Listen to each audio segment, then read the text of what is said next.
حتی توی خوابی قد دنیا مهربونی، میتونی از توی چشمام قصه عشق بخونی.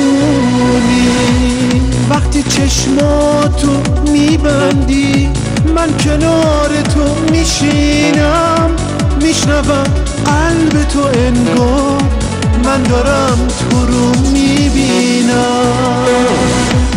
هوای خونه چه سرده،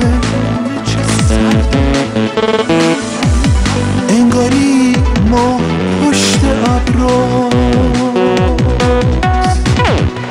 هوای خونه چه سرده، انگاری ما پشت ابراست. پا میشم از خواب میبینم بودنت همش یه رویا.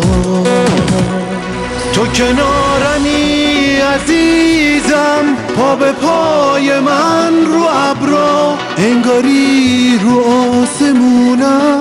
چه قشنگه با تو روزا، تو شب سرد زمستون ماه نقره‌ای میخنده، دست گرم و نازنینت در رو غصه میبنده.